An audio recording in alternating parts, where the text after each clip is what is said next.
Today we will discuss about friction, one of the most important topic in the physics, basically in the laws of motion.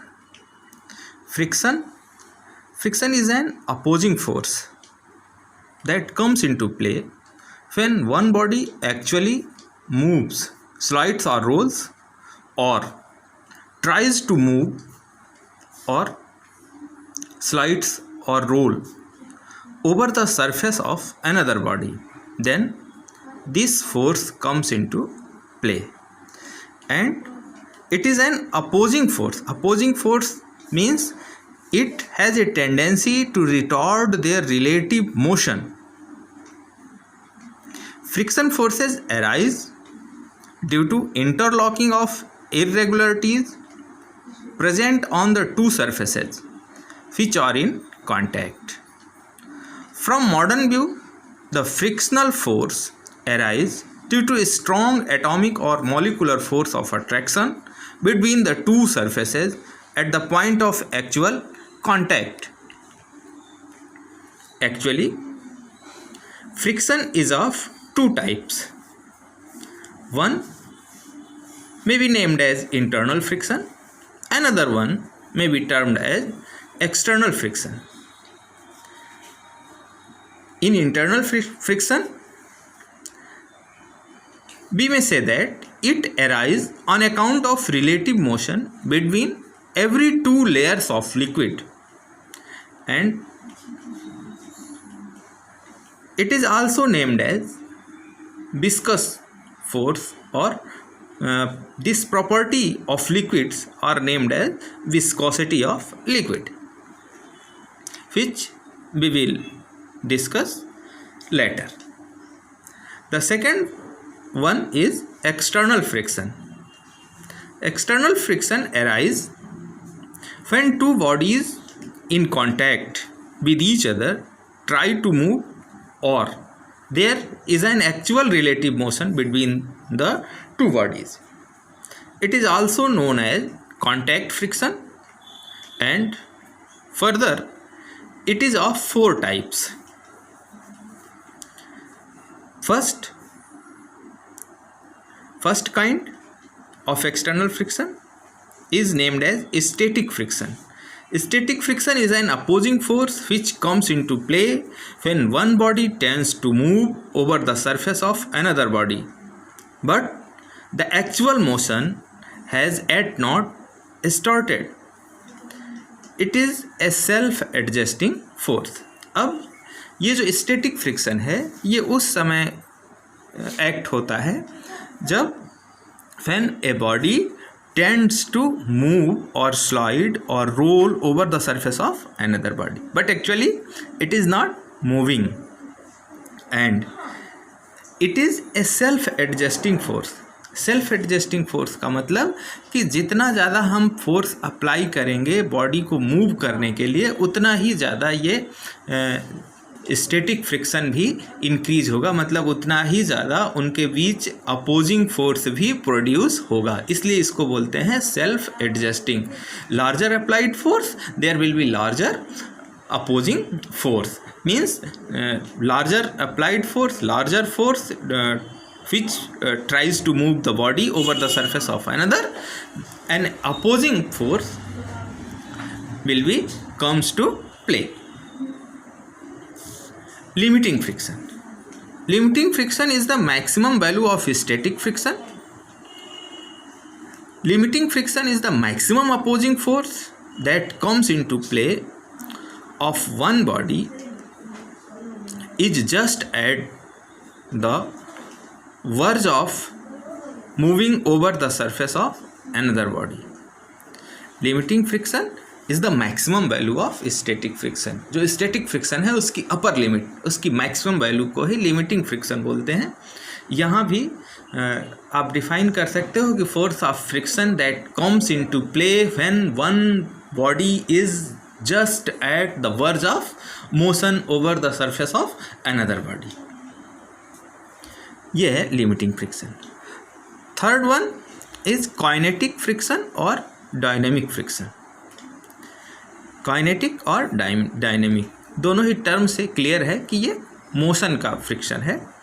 Means it is opposing force that acts between the to surfaces in contact when one body is actually moving over the surface of another body. ये उस समय opposing force है जब एक body दूसरे body की surface पर actually move कर रही होती है। Last one is rolling friction. Rolling friction is an opposing force that comes into play when one body is actually rolling over the surface of another body. Rolling friction ये वो opposing force है जब एक body के ऊपर कोई दूसरी body roll कर रही होती है। जैसे हम बाइसिकल राइडिंग करते हैं, बाइक राइडिंग करते हैं, कार हैं रोड पर वो रोल करती हैं, तो या कोई चीज़ हम रोल कर रहे हों ग्राउंड सरफेस पर, तो वहाँ जो अपोजिंग फोर्स आता है उसको बोलते हैं रोलिंग फ्रिक्शन। इसके बाद ये है लॉज ऑफ लिमिटिंग फ्रिक्शन। कुछ लॉज हैं जो यहाँ ओबे होते हैं, ऑब्जर्वेशन पर बेस्ड हैं और इसलिए इसका कोई मैथमेटिकल प्रूफ यहाँ आपको नहीं देना है, बट इसको हमें प्रॉपरली समझना है। लॉज ऑफ लिमिटिंग फ्रिक्शन, तो फर्स्ट पॉइंट है इसका, the magnitude of the force of limiting friction between two bodies in contact is directly proportional to the normal reaction or between them। जो limiting force है वो directly proportional है normal reaction के। Limiting friction is directly proportional to the normal reaction, F proportional R। Second point है, the direction of the force of limiting friction is always opposite to the direction in which one body is at the verge of motion over the other। जो limiting friction है उसकी direction हमेशा जिस direction में दूसरी body पहले body की surface पर मूव करती है उसके अपोजिट में होती है।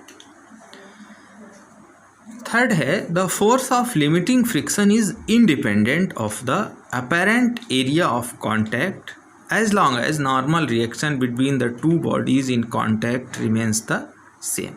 ये जो फोर्स ऑफ लिमिटिंग फ्रिक्शन है वो एरिया ऑफ कॉन्टैक्ट पर डिपेंड नहीं करता तब तक जब तक नॉर्मल रिएक्शन की वैल्यू चेंज नहीं होती। जब तक नॉर्मल रिएक्शन सेम रहता है तब तक ये दो बॉडीज़ के बीच जो एरिया ऑफ कॉन्टैक्ट है उस पर लिमिटिंग फ्रिक्शन डिपेंड नहीं करता। फोर्थ पॉइंट है, the force of limiting friction between any two bodies in contact depends on the nature of the surface in contact. मतलब जो लिमिटिंग फ्रिक्शन है that depends on the nature of surfaces which are in contact. Surfaces rough होंगी तो friction large होगा, surfaces smooth होंगी तो friction small होगा। ये हम ऑलरेडी जानते हैं। Coefficient of limiting friction, coefficient of limiting friction between two surfaces in contact is denoted by mu and defined as the ratio of force of limiting friction and normal reaction, mu equal to F by R। Friction के लिए जो notation है वो उसे हम small f से represent करते हैं, अप्लाइड फोर्स को कैपिटल F से डिनोट करते हैं तो small f by R, mu equal to small f by R। The value of mu depends upon the nature of material and state of polish of two surfaces in contact। ये coefficient of friction mu है वो nature of material और state of polish अभी बताया कि वो roughness और smoothness पर डिपेंड करती हैं। तो जो दो सरफेसेस कांटेक्ट में हैं उनकी रफनेस और स्मूथनेस पर ये डिपेंड करता है। Coefficient of kinetic friction mu के इक्वल टू एफ के बाई आर। सेम जैसे ऊपर फार्मूला बनाया था, तो ये कोफिशिएंट ऑफ काइनेटिक फ्रिक्शन हो जाएगा, लिमिटिंग फ्रिक्शन, काइनेटिक फ्रिक्शन। जो फार्मूला वहाँ बस केवल नोटेशन में म्यू सफिक्स के प्लेस कर देंगे, तो ये हो जाएगा कोफिशिएंट ऑफ काइनेटिक फ्रिक्शन। उसको लिमिटिंग को भी म्यू एस मैक्स या फोर्स, उसके लिए लिमिटिंग फ्रिक्शन फोर्स को लिखते हैं एफ एस मैक्स। अब advantages and disadvantages of friction बहुत इम्पॉर्टेंट है, पूछा भी जाता है। उसके लिए एक लाइन का स्टेटमेंट दिया जाता है, friction is a necessary evil, मतलब फ्रिक्शन जो है वो आवश्यक दोष है। तो फ्रिक्शन दोष क्यों है? दोष इसलिए है क्योंकि हमारे लिए जो एनर्जीज़ हैं, जो एनर्जी लॉस है, वो फ्रिक्शन के ही कारण है, और इसलिए हम ये कह सकते हैं कि जो फ्रिक्शन है वो एविल है। लेकिन नेसेसिटीज़ भी इसकी बहुत ज़्यादा हैं, इसकी आवश्यकता भी हमको बहुत रहती है। तो पहले एडवांटेजेस और फिर डिसएडवांटेजेस। तो advantages, walking and brakes of vehicles will not be possible without friction. अगर फ्रिक्शन नहीं है तो हम चल नहीं सकते किसी भी सरफेस पर, और हम किसी भी व्हीकल में ब्रेक अप्लाई नहीं कर सकते, क्योंकि जो ब्रेक एप्लीकेशन होता है वो भी फ्रिक्शन के ही कारण होता है। दूसरा इसका एडवांटेज है, no two bodies stick together without friction. बिना फ्रिक्शन के दो बॉडीज एक दूसरे के साथ चिपक नहीं सकती। राइटिंग ऑन बोर्ड और paper will also be not possible. जो पेपर पर या हम बोर्ड पर लिखते हैं तो वो भी बिना फ्रिक्शन के पॉसिबल नहीं होगा। Last advantage, adhesives will lose their purpose. जो एडहेसिव मतलब जिसे हम पेस्टिंग बोलते हैं, तो वो अपने पर्पस को ही लूज कर जाएंगे अगर फ्रिक्शन नहीं होगा तो एडहेसिव हमारा काम नहीं करेगा, जिसे हम एक बॉडी को दूसरे बॉडी से चिपकाने के लिए करते हैं। अब disadvantage, friction always opposes the relative motion between any two bodies, unnecessary expense of energy. It means output is always less than input. जो फ्रिक्शन है वो हमेशा लॉस ऑफ एनर्जी का कॉज होता है, मतलब फ्रिक्शन के कारण हर जगह एनर्जी लॉस होती है, या यूँ कहो कि जहाँ भी एनर्जी लॉस होती है that arise due to friction. तो ये अननेसेसरी एक्सपेंस ऑफ एनर्जी है, इसलिए ये डिसएडवांटेज है फ्रिक्शन का। दूसरा, friction causes wear and tear of the parts of machinery in contact, thus their lifetime reduces. Friction के कारण ही जो लाइफ टाइम है मशीनरीज की, आपके टायर्स की, व्हीकल्स के, वो मशीनरी पार्ट्स की, कहीं भी जहाँ दो सरफेसेस बॉडीज एक दूसरे कांटेक्ट में हैं तो वहाँ स्मॉल अमाउंट में ही सही लेकिन फ्रिक्शन वो प्रोड्यूस करती हैं, और वो उनके वियर एंड टीयर का कारण होता है। Frictional forces results in the production of heat which causes damage to the machinery. ये जो फ्रिक्शनल फोर्सेज हैं यही हीट प्रोड्यूस करते हैं, जिसके कारण जो मशीनरी पार्ट्स होते हैं वो डैमेज होते हैं। अब लास्ट में वेज ऑफ रिड्यूसिंग फ्रिक्शन, वो तरीके जिनसे हम फ्रिक्शन को रिड्यूस कर सकते हैं। फर्स्ट, बाई पॉलिशिंग, सरफेस को स्मूथ कर दिया, पॉलिश कर दिया। बाई लुब्रिकेशन, उन दो जो पार्ट्स होते हैं उनके बीच में ऑयलिंग कर दिया, ग्रीसिंग कर दिया, तो ये बाई लुब्रिकेशन, लुब्रिकेंट यूज़ कर दिया उनके बीच में, तो जो फ्रिक्शन है वो रिड्यूस हो जाएगा। By proper selection of materials, जो मटेरियल्स हैं जिन दो सरफेसेज को एक दूसरे के कांटेक्ट में होना है, उनके वो कौन कौन से मटेरियल्स हों, तो ऐसे मटेरियल्स हम सेलेक्ट करते हैं जो एक दूसरे के साथ मिनिमम फ्रिक्शन प्रोड्यूस करें, तो प्रॉपर सिलेक्शन ऑफ मटेरियल्स। और थर्ड वन है बाई स्ट्रीम लाइनिंग, जो डिज़ाइनिंग है व्हीकल्स की उसको हम बोलते हैं स्ट्रीम लाइनिंग। तो स्ट्रीम लाइनिंग, जैसे आपने कार देखा होगा तो तो उसका जो अगला हिस्सा है वो पिछले हिस्से के कंपैरिजन में थोड़ा स्लोप वाला बनाया जाता है, तो इसको बोलते हैं स्ट्रीम लाइनिंग। ऐसे ही अगला पॉइंट है बाय यूजिंग बॉल बियरिंग्स।